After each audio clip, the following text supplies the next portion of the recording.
नमस्कार, मैं हूं ज्योति प्रकाश और आप देख रहे हैं RM न्यूज बीकानेर। आइए ला देते हैं एक नजर दिन भर की खास खबरों पर। बीबीएम अस्पताल के बाहर अतिक्रमण को हटाए निगम का दस्ता पहुंचा, एक बार मचा हड़कंप।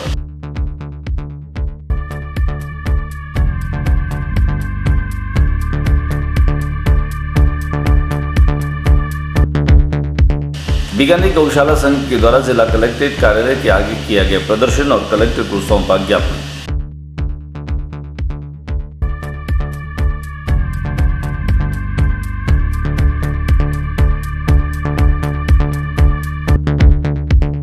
शहीद कैप्टन मजूमदार के नाम से स्कूल के नाम परिवर्तन का किया विरोध, कलेक्टर को दिया ज्ञापन।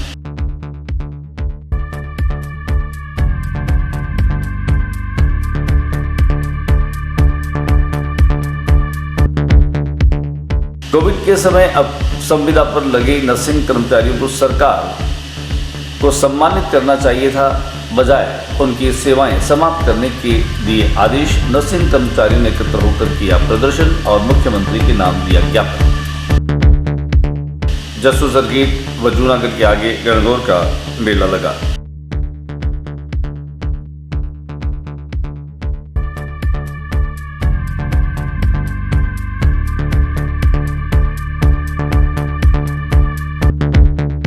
गणगौर माता को केशवराव कुआं, पार्कों में और मंदिरों में पानी पिलाने के लिए ले जाया जाता है। प्राचीन काल से केशवराव कुआं छिपा की मस्जिद के सामने गणगौर चौक में बढ़ता है मेला।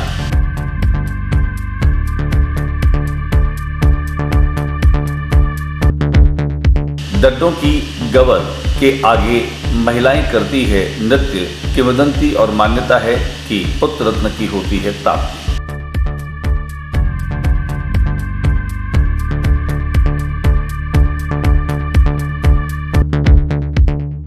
सखा संगम के स्थापना दिवस पर स्वर्गीय मुरारी शर्मा को दी गई श्रद्धांजलि।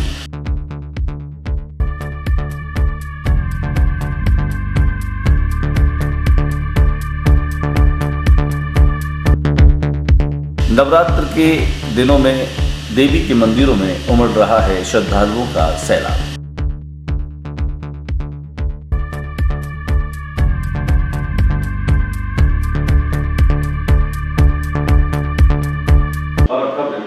बीकानेर संभाग के सबसे बड़े अस्पताल बीबीएम के बाहर बड़ी संख्या में अतिक्रमण हो रहे थे और ऐसे में नगर निगम ने एक माह पहले इस बात की चेतावनी दे दी थी कि जिनके अतिक्रमण है वो वहां से हटा दें। लेकिन एक महीने बाद भी जब यहाँ से अतिक्रमण नहीं हटे तो आखिर निगम की आज जेबीसी के माध्यम से इन अतिक्रमणों को हटाया गया। बाहर तो बंद होके थे और जो चारपाइयां पड़ी थी उनको आज गाड़ियों में डाल करके हटाने की कार्रवाई की गई। पुलिस का जाब्ता वहां पर काफी मुस्तैदी से डटा रहा। हम आपको दिखा देते हैं हमारे इस चैनल के जरिए कि कैसे बीकानेर संभाग के सबसे बड़े अस्पताल जो अतिक्रमणों का शिकार हो रहा था, आज निगम ने बड़ी कार्रवाई करते हुए इन अतिक्रमणों को वहां से साफ किया।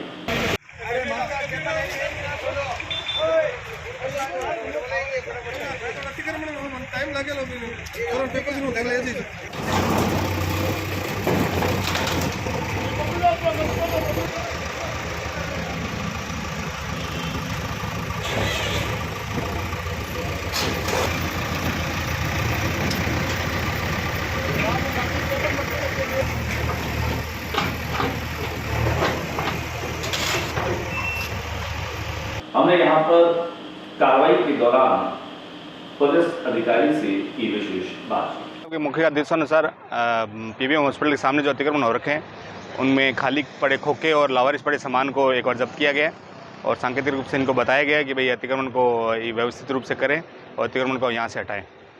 गौशाला संचालक पिछले काफी समय से अपनी मांगों को लेकर के संघर्ष कर रहे हैं। उनकी कुछ समस्याएं हैं जिनको लेकर के वे काफी चिंतित नजर आ रहे हैं। आज मुख्यमंत्री के नाम एक ज्ञापन दिया, वहां कलेक्ट्रेट पहुंच करके उन्होंने प्रदर्शन भी किया। देखा कि आपको गौशाला संचालकों के द्वारा किए गए प्रदर्शन की कुछ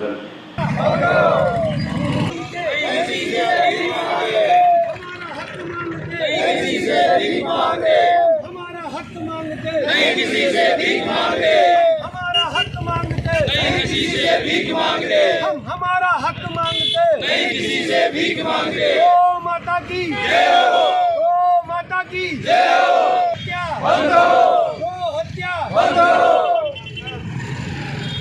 हत्या, जो गाय की बात करेगा। वहीं हमने गौशाला संचालकों से बातचीत के दौरान उनसे जानने की कोशिश की उनकी मुख्य मांगें और समस्याएं क्या है। गौशाला संघ जो है कलेक्टर साहब के आगे ज्ञापन प्रेषित करेंगे जो कि गौवंश के संबंध में है। अभी अकाल और चारे की व्यवस्था भयंकर रूप से अव्यवस्थित हो रही है। प्रत्येक गौशाला, प्रत्येक गौपालक इस बात से चारे की कमी होने के कारण भयंकर रूप से मायूसी महसूस कर रहा है और अभी चारा मिलना असंभव हो रहा है। और कुछ चारे की सबसे बड़ी समस्या ये आ रही है कि कुछ धनाढ़ लोगों ने इस चारे का भयंकर रूप से स्टॉक करके और आगे उसके अधिकतम मूल्य में बेचने के लिए उसको कंट्रोल में, ताकि सरकार से हम ये निवेदन कर रहे हैं कि हमें जो अनुदान की अंश राशि जो हमें मिल रही है वो हमें अग्रिम गौशालाओं को प्रोवाइड की जाए, तो जिससे गौवंश के लिए चारा पानी की व्यवस्था सुचारू चल सके और अन्य कार्रवाई, कागजी कार्रवाई, विभागीय कार्रवाई, जो भी कार्रवाई है वो अपने स्तर पे होती रहेगी और उसी के अकॉर्डिंग गौशालाएं भी उनका पूरा साथ देगी और समय पे उनके हर डॉक्यूमेंट। शहीद कैप्टन मजूमदार के नाम से जो विद्यालय था उसके नाम को परिवर्तन करने का विरोध पूर्व सैनिकों ने किया।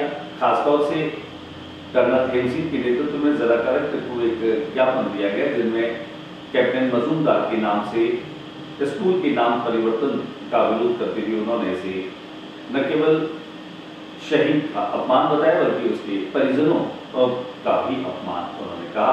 यहाँ कलेक्टर को उन्होंने मुख्यमंत्री के नाम ज्ञापन भी दिया।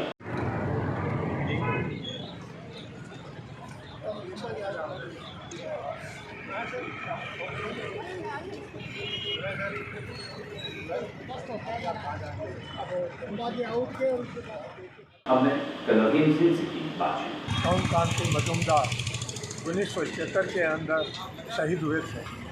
उनके नाम के ऊपर सूरसागर के अंदर स्कूल का नाम दिया गया था, शहीद सेकेंड लेफ्टिनेंट टाउन कांति माध्यमिक विद्यालय, और उसी के साथ में एक और स्कूल थी और उच्च माध्यमिक बालिका विद्यालय। अब उसको अब हटाया जा रहा है, उसे हटाया नहीं जाना चाहिए, वो गलत है। इसमें शहीदों का अपमान है, उनके परिवार का अपमान है। आत्मा मरती नहीं है, जिंदा रहती है, ये गीता के अंदर कहा है। तो उसकी आत्मा को ठेस पहुंचाना हमारे एडमिनिस्ट्रेशन या हमारी राजस्थान गवर्नमेंट को अधिकार नहीं है। अगर कोई जानदाता है तो क्या वो लड़ाई में जाकर उसने भाग लिया, क्या उनके परिवार के बेटे लड़ाई में गए हैं, कभी उन्होंने आपके -60 डिग्री टेम्परेचर में नौकरी की है? ऐसे हर एक के पास, हमारे पास में इज्जत है, हम देश की रक्षा करते आए हैं। इस प्रकार से अगर हमारा अपमान हुआ तो ये अच्छा नहीं है। कल वो मेजर पूर्ण सिंह जी की आप स्कूल को बदली कर देंगे, कल मजूमदार के कर देंगे, ये सही न्याय नहीं है। और जो सीनियर अधिकारी ये कहते हैं कि हमें शहीदों के परिवार की चिंता नहीं है, हमें उनका कोई अपमान हो रहा है उसकी चिंता नहीं है। इस प्रकार के IAS ऑफिसर हैं हमारे यहाँ, बहुत धिक्कार हैं, वो बनने लायक नहीं है, वो भारतीय सिटीजन नहीं है। इसका मैं बहुत तहे दिल से उसका विरोध करता हूँ। कोविड-19 के दरमियान संविदा पर लगे नर्सिंग कर्मियों ने शानदार तरीके से काम किया था। बजाय उनको सम्मानित करने की राज्य सरकार ने आदेश के तहत हटाने का आदेश कर दिया। इसी के चलते जो नर्सिंग कर्मी हैं वे संविदा पर हटाए गए इन नर्सिंग कर्मियों को पुनः बहाल करने की बात कर रहे हैं। उन्होंने मुख्यमंत्री के नाम एक ज्ञापन भी दिया है जिसमें उन्होंने अपील की है कि भावनात्मक और संवेदनात्मक तरीके से संविदा कर्मियों पर विचार किया जाए और उनके निरस्त आदेश जो है वो किए जाए। जिन आदेशों के तहत इनको हटाया गया है उन आदेश को निरस्त करते हुए उन्हें पुनः बहाल किया जाए। CHA को सम्मानजनक वेतन दो, CHA की सेवा पुनः बहाल करो, नर्सेज एकता जिंदाबाद, बहाल करो, CHA को सम्मानजनक वेतन दो, शामिल करो, नर्सेज एकता जिंदाबाद, नर्सेज एकता जिंदाबाद, हमारी एकता जिंदाबाद, CHA की सेवा पुनः बहाल करो, CHA की सेवा पुनः बहाल करो, CHA को नर्स ग्रेड 2 में शामिल करो, CHA को सम्मानजनक वेतन दो, नर्सेज एकता जिंदाबाद। हमने यहाँ पर नर्सिंग कर्मियों से की बातचीत। ये हमारी मांग ये है कि 1 अप्रैल से हमारे जो CHA भाई बहन थे कोविड हेल्थ असिस्टेंट जिनको हटा दिया है, उनकी सेवाएं समाप्त कर दी है। हम माननीय मुख्यमंत्री महोदय से निवेदन करते हैं कि इतनी संवेदनशील सरकार जिसने कर्मचारियों के लिए इतना कुछ काम किया है, पुरानी पेंशन बहाल की है, कर्मचारियों के लिए शानदार जिसने काम किया, उनसे निवेदन करना चाहते हैं कि हमारे CHA जो भाई थे मात्र 7900 पर माह की नौकरी कर रहे थे, अपना गुजारा कर रहे थे। हमारी मांग थी कि उनको सम्मानजनक वेतन मिले। इस मांग को दरकिनार करते हुए सरकार ने उनकी सेवा को समाप्त कर दिया 1 अप्रैल से। हम मांग करते हैं, हमारे भाई बहन आज शहीद स्मारक जयपुर के अंदर धरने के ऊपर बैठे हैं। नर्सिंग कर्मचारियों को ऐसी नौबत नहीं है कि उनको धरने पर बैठना पड़े। संवेदनशील मुख्यमंत्री से निवेदन करना चाहते हैं कि जल्द से जल्द हमारे जो नर्सिंग कर्मी हमारे CHA भाई उनकी मांग को माना जाए, उनको सम्मानजनक वेतन 26,500 पर माह दिया जाए और उनकी सेवा पुनः बहाल की जाए और उनको पुनः जो नर्स ग्रेड का जो सेकंड का उनको पदनाम दिया जाए, उनकी सेवा बहाल करते हुए उनके ऊपर अपनी जो संवेदनशीलता वो दर्शाए। इतनी संवेदनहीन सरकार नहीं बने। शानदार कार्य मुख्यमंत्री महोदय ने किया, हम उनसे निवेदन करना चाहते हैं। हम नहीं चाहते कि हम किसी प्रकार का विरोध करें, लेकिन यदि पराकाष्ठा हो जाएगी तो फिर हमें पुनः हमारे जो समस्त जो हमारे राजस्थान के कर्मचारी हमारे संविदा नर्सेज भाइयों के साथ खड़े। खबरों का सिलसिला जारी रहेगा। फिलहाल वक्त एक छोटे से ब्रेक का।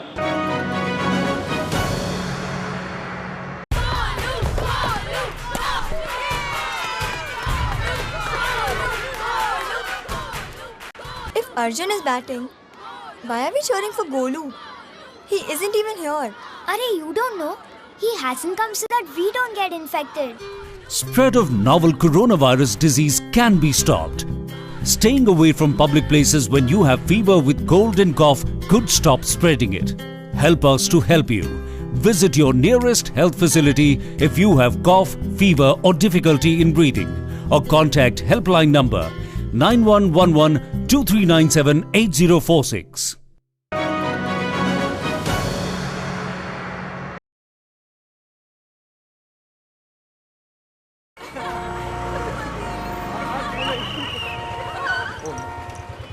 बैठिए मैडम, बैठिए। अरे देखो इनको, इनकी नाक देखो, बिल्कुल अपने पिताजी से मिलती है। देखो इसकी आंखें देखो। पता है तेरे पिताजी ने हमें हंसाया है, रुलाया है, मनोरंजन दिया है। मतलब कौन सा गाना था? एक चतुर नार बड़ी होशियार है, क्या गाना था वो? ओए बिट्टू, तू यहाँ क्या कर रहा है? और ये दोनों लड़कियां कौन है? देखिए भाई साहब, आप कौन है? जी मैं इसका बाप हूँ। आप इसके बाप हैं? महमूद का बेटा नहीं है तू? अरे हास्य कलाकार महमूद, ये तेरे बाप का रोड नहीं है? जी नहीं। तो फिर बिना हेलमेट के 2 लड़कियों को बिठा के व्रूम व्रूम करते शर्म नहीं आती तुम्हें? चलान तो कटेगा भैया तेरा। और अभी उतर के लेके जाओ। आपकी और सबकी सुरक्षा के लिए कृपया ट्रैफिक नियमों का पालन कीजिए, क्योंकि रोड किसी के बाप का नहीं है। शाबाश। सड़क सुरक्षा जीवन रक्षा।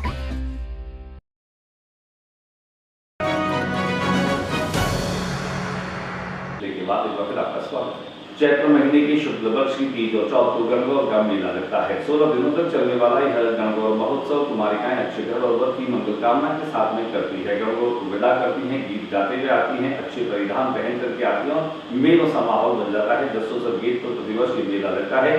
2 वर्ष कोविड के चलते मेला नहीं भरा गया था, लेकिन इन 2 दिनों में जबरदस्त उत्साह देखने को मिला। आइए हम आपको पहले भी चलते हैं जसोसर गेट, जहाँ पर गणगौर की विदाई गीत गाते हुए तमाम सखियां अपनी सखी अपनी सहेली गणगौर को विदा करने के लिए यहाँ पर पहुंची।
कि केशव कुआं पर भी पानी पिलाने की और फूल भराने की जो रस्म है वो पूरी की जाती है। पुरानी परंपराएं हैं जहां पर पार्कों में, मंदिरों में और केशव कुएं पर लाकर के और गणगौर की प्रतिमाओं को पानी पिलाया जाता है। बड़ी संख्या में महिलाएं अपनी गणगौर प्रतिमाओं के साथ में यहाँ पर पहुंची।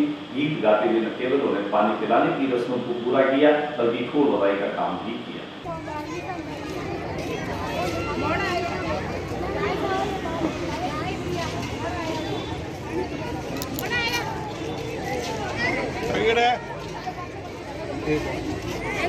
एक और अरे जाने वो बाबा करी लेती ना एक और हमको ना करो अरे बोले हां का सही बात है।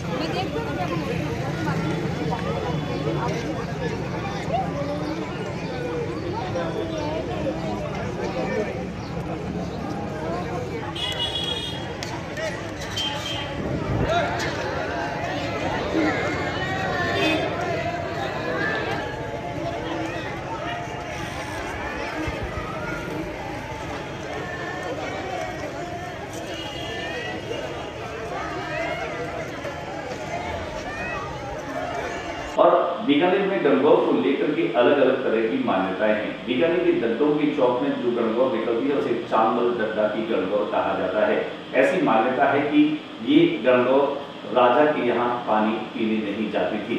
पूर्व जो किंवदंतियां हैं उसके अनुसार गणगौर की प्रतिमाएं किले पर आती थी और राज परिवार के यहाँ पर आकर की फूल भराई और पानी पीने की रस्म को पूरा करवाया जाता था। लेकिन चांबल दड्डा की कब्र वो गणगौर है जो वहां पर पानी पीने के लिए नहीं जाती थी। पहली गणगौर प्रतिमा है जिसके पांव दिखाई देते हैं। यहाँ इस गणगौर पर अनमोल कीमती गहने और आभूषण जो है वो पहने होते हैं और इसे जैव सुरक्षा भी मिली हुई है। चांबल दड्डा का परिवार बीकानेर में नहीं रहता है, लेकिन जिस हवेली में यह गणगौर रहती है उसे गणगौर की हवेली कहा जाता है। लाल बुगेरा पत्थर से बनी यह हवेली अपने अद्भुत स्थापत्य के रूप में भी जानी जाती है। गणगौर का यह बड़ा मेला लगता है और हजारों की तादाद में लोग इस गणगौर के दर्शनों के लिए आते हैं।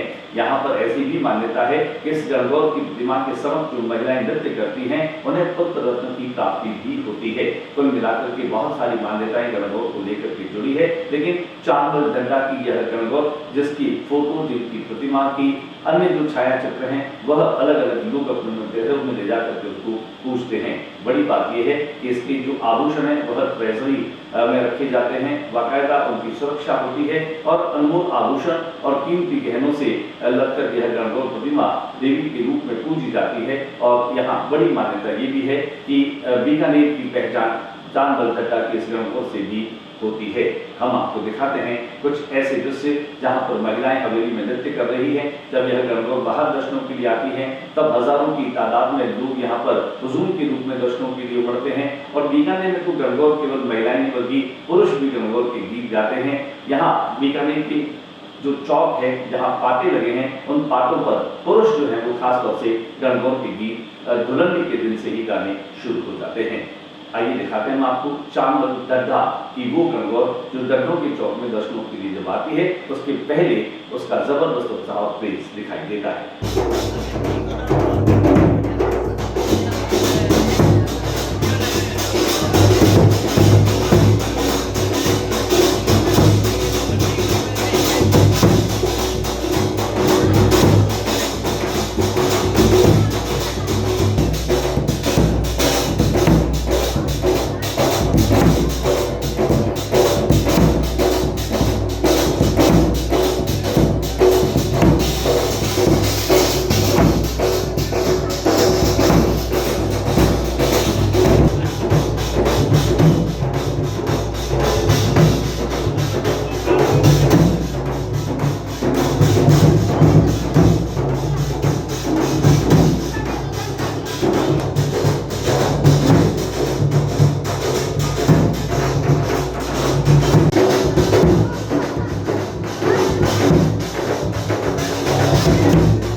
व्यक्ति से बातचीत की और उनसे जानने की कोशिश की कि गणगौर में और क्या खूबियां हैं। ये गणगौर करीब करीब 130 से 35 साल पुरानी है और 125वीं जयंती हमने 2-3 साल पहले बनाई थी।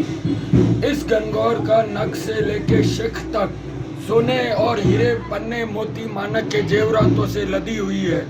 इस गणगौर का एकमात्र गणगौर है जिसके पैर हैं। इस गणगौर को कभी भी खोल भरवाने और पानी पीने राजा की गणगौर के आगे भी नहीं भेजा जाता। सारी गणगौरें इसके आगे पानी पीने आती है और अपना खोल भरवाती है। यह गणगौर अपने पुत्र की कामना के लिए, जो भी औरत पुत्र की कामना चाहती है वो यहाँ पूर्ति करने के लिए आती है और उसकी मनोकामना पूर्ण होती है। ये सत्य तो नहीं है, लेकिन ये हवेली, इस हवेली का नाम ही गणगौर की हवेली है। कौन सदस्य है? इनके परिवार के सदस्य जो हैं वो सूरत, मुंबई और इजराइल रहते हैं। उनमें से कोई न कोई एक इस गणगौर के मेले पे आता ही है और इस गणगौर के मेले के लिए हमें पुलिस प्रशासन की ओर से बहुत ही अच्छी सुरक्षा दी जाती है। 5 गनमैन गार्ड जो 48 घंटे इसकी सुरक्षा के लिए यहाँ पर तैनात रहते हैं, पूरे 48 घंटे। इस गणगौर के सारे जेवर लॉकर से पुलिस की सुरक्षा में आते हैं और पुलिस की सुरक्षा से ही मेले के पश्चात गणगौर के सारे जेवर लॉकर में रख दिए जाते हैं। इन गणगौर की कीमत ना हमने कभी करवाई है और ना कभी करवाने का सोच सकते हैं कि कोई इसकी कीमत लगा सके। नवरात्र चल रहे हैं। नवरात्र के दिनों में बीकानेर शहर के देवी मंदिरों में श्रद्धालु दर्शनों के लिए उमड़ रहे हैं।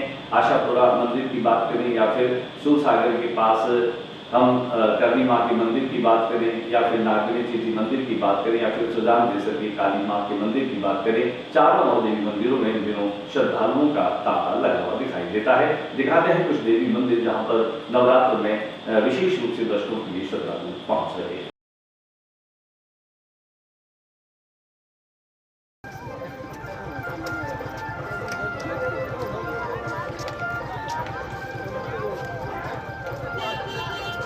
प्रख्यात संगीतज्ञ डॉक्टर मुरारी शर्मा की जयंती के मौके पर संस्था सखा संगम के द्वारा उन्हें श्रद्धांजलि दी। इस मौके पर सखा संगम ने अपने स्थापना दिवस को भी सेलिब्रेट किया। नरेंद्र सिंह ऑडिटोरियम में आयोजित इस कार्यक्रम के दरमियान जहां समाजसेवी निर्मल धारीवाल और उभरते प्रतिभावान गायक कलाकार गौरी शंकर सोनी का सम्मान इस मौके पर किया गया। समारोह में मुख्य अतिथि के रूप में लोकसभा के प्रत्याशी रहे कांग्रेस के लीडर और अम्बेडकर समिति के निदेशक मदन गोपाल मेघवाल ने उनकी समारोह की अध्यक्षता कवि, कथाकार, साहित्यकार राजेंद्र जोशी द्वारा की गई। इस मौके पर विशिष्ट अतिथि के तौर पर जनसंपर्क अधिकारी हरिशंकर आचार्य ने, जबकि कार्यक्रम के दरमियान सखा संगम के अध्यक्ष एन.टी. रंगा, चेयरपर्सन चंद्रशेखर जोशी, तुमराज पवार सहित कई लोग जो है वो मौजूद रहे और बड़ी संख्या में लोगों ने सखा संगम के स्थापना दिवस को सेलिब्रेट किया। इस मौके पर प्रकाश शर्मा, ज्योति बदवा और गौरी शंकर सोनी ने शानदार शास्त्रीय गायन के माध्यम से लोगों को मंत्रमुग्ध कर दिया।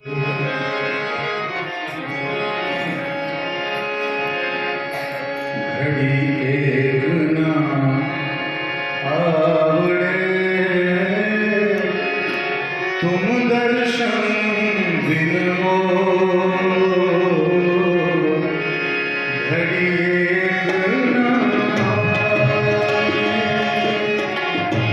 घड़ी एक ना आवे तुम दर्शन बिन हो घड़ी एक ना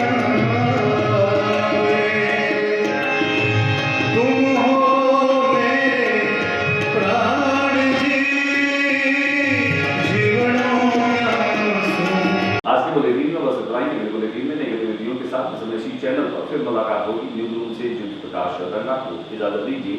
नमस्कार।